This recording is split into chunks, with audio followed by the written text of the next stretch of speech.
You look at something right now. Think of some major goal you want, or maybe it's one you're already working on and you have experienced a lot of setbacks, a lot of defeats. You've experienced a lot of disappointment. Maybe you've already given up. And maybe you just need a little fire, a little encouragement to get back in the game again. Here's what I want you to look at. There are winners, and there are losers, and there are people who have not discovered how to win. And all they need is some coaching. All they need is some help and assistance, just a little support. All they need is some insight or a different strategy, a plan of action to make some adjustments that will open up the key to a whole new future for them, that will give them access to the unlimited power that they have within themselves. That's all that they need. So what I want you to do is think about something you want for you, that's real for you, that's important for you, that will give your life some special meaning and power. And I don't even want you to say, I can do that. I don't want you to assume that. See, 5 years ago, when I started out in this area, I would not have been able to make the mental leap that I would be up to where I am right now. I don't want you to begin to just psych yourself out. No. I want you to be able to say something to yourself that will enable you to maintain a level of integrity with yourself.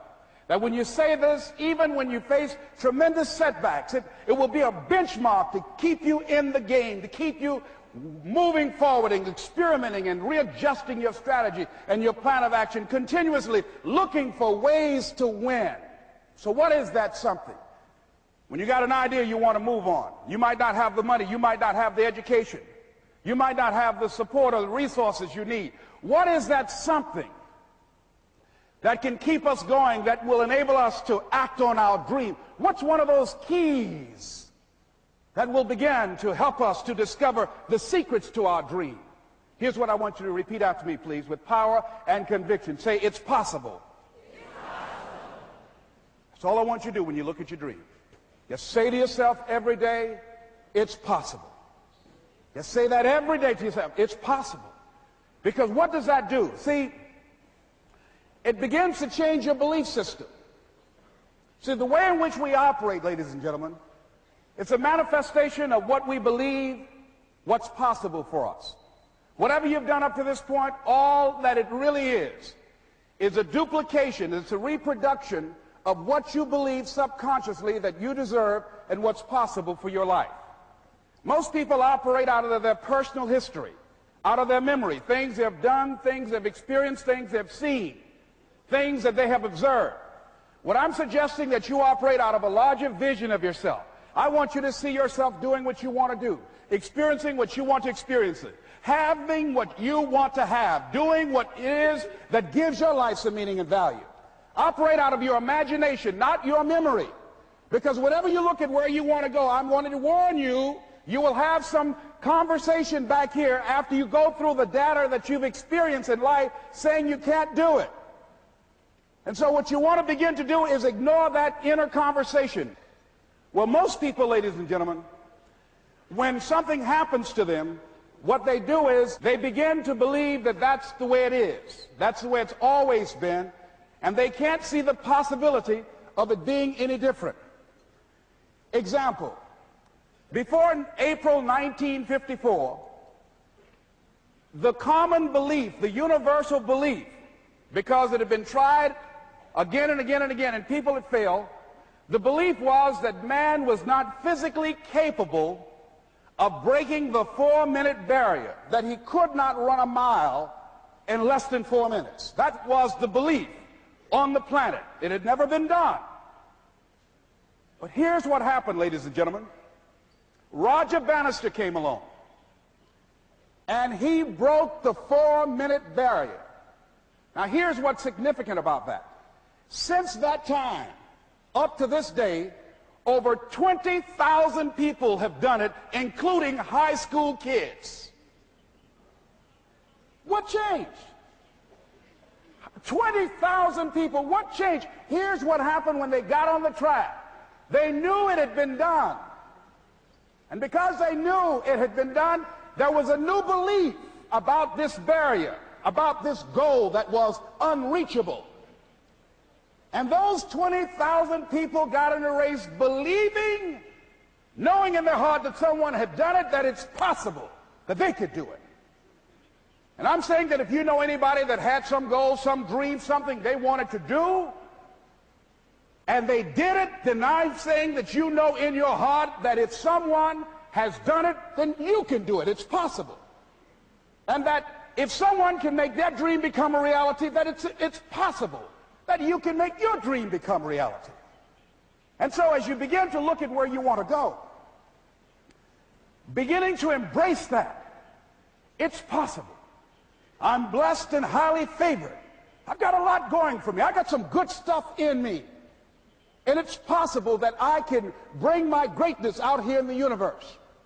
That I can do what I want to do. It's possible I can write my own book. I can have my own business. I can take the trip and travel around the world. It's possible. I can bounce back from adversity and reinvent my life. It's possible. Regardless of where I am, that things can get better for me. It's possible. I'm thinking about two men right here in Chicago who were fairly successful, similar background, educated. They worked for a corporation for many years, and they were among many people that were laid off. Two guys who were very good friends. One went out looking for a job for several weeks along with the other one, and they faced disappointment and rejection again and again and again. They couldn't find any work, which is the story of many people across this country. One guy stopped. He became discouraged. He stopped going. He stayed home looking at television, became very argumentative and toxic with his wife, drinking beer, getting on the phone, talking to his other negative, unemployed friends. And he just gave up. The other guy kept looking for a job everywhere he could go. Every time he could get an opportunity, kept asking people, networking, checking the newspapers every day. Kept going everywhere he could, trying to find a job. You have too much education. You're overqualified. You won't be here long enough. He kept going. He kept going. He went to a place and said, look here, I tell you what, if you can't hire me, and I know you can use my talents, abilities, and skills, I don't want to sit home and do nothing. Just let me do some volunteer work. You don't have to give me anything, all right? I just want to work. I want to be busy. Guy said, okay, it's on you now, but don't expect me to give you anything. It's okay. This guy came in and worked. He was the first one there. The last one to leave was the best employee there. About 4 weeks later, one of the top managers quit. They were looking for a replacement. Guess who they selected? This other guy. This guy who was volunteering his time. He got the job. What was the difference between the two men? Eyesight and mindsight. Eyesight is judging on what you see. Judging according to appearances. But mindsight is how you interpret what you see. One guy said, it's not possible, it's over, I'm finished. I can't do it. I can't make it. He surrendered.